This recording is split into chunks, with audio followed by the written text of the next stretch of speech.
నేను రేవంత్ రెడ్డి గారికి ఇవాళ పరిగి వేదికగా విజ్ఞప్తి చేస్తా ఉన్నా, సవాల్ చేస్తా ఉన్నా. రేవంత్ రెడ్డి గారు, రేవంత్ రెడ్డి గారు, కోటి మంది మహిళలకు కోటీశ్వర్లు అన్నావు కదా, నేను మిమ్మల్ని అడుగుతా ఉన్నా, నిజంగా నీ మాటల్లో 1% చిత్తశుద్ధి ఉన్నా ఒక పని చేయి. కోటీశ్వర్లు చేసుడు దేవుడెరుగు, లక్షాధికారులు చేయవాలని ముందైతే. ఇప్పుడు ఒక్కొక్క మహిళకు చెప్పినావు కదా, నెలకు 2500. ఏడిపోతురా మీరంతా, ఏడిపోతురు మీరు? ఆగురే, ఎందుకు ఆగమెందుక? ఏడిపోతురు భయ్ మీరు, కూర్చోరాదా? ఏడిపోతురు, కొద్దిసేపు కూర్చోండి, ఆగమెందుకు చేస్తున్నావు?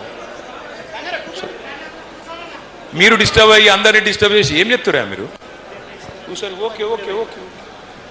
మీరు కోటి మందిని కోటీశ్వర్లు చేసుడు కాదు, లక్షాధికారులు చేయమని నేను అడుగుతున్నా. ఎట్లా?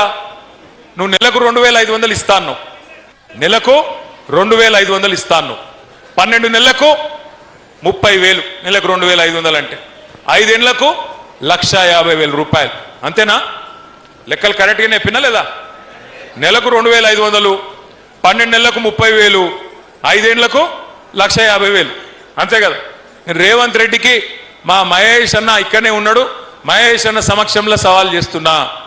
అయ్యా రేవంత్ రెడ్డి గారు, నీకు గనక చిత్తశుద్ధి ఉంటే, నువ్వు గనక ఈ రాష్ట్రంలోని, తెలంగాణ రాష్ట్రంలోని 1,67,00,000 మంది ఆడ కూతుర్లకు, ఆడబిడ్డలకు మొత్తం వాళ్ళ ఖాతాలలో 1,50,000 రూపాయలు వేస్తే నేను శాశ్వతంగా రాజకీయ సన్యాసమే తీసుకుంటా, నేను ఇడిచిపెట్టిపోతా రాజకీయం. దమ్ముందా? సవాల్ స్వీకరిస్తావా? ఎన్ని జూట మాటలు. తులం బంగారం ఇస్తా అన్నాడు, తులం బంగారం. కేసీఆర్ 1,00,000 ఇస్తుండు, 1,00,000 మీదికెళ్ళి తులం బంగారం ఇస్తా అన్నాడు. ఇచ్చిండా? నేను చెప్తే కదా, మెడల పుస్తలతాడు భద్రంగా ఉంచుకోరు, అంతే.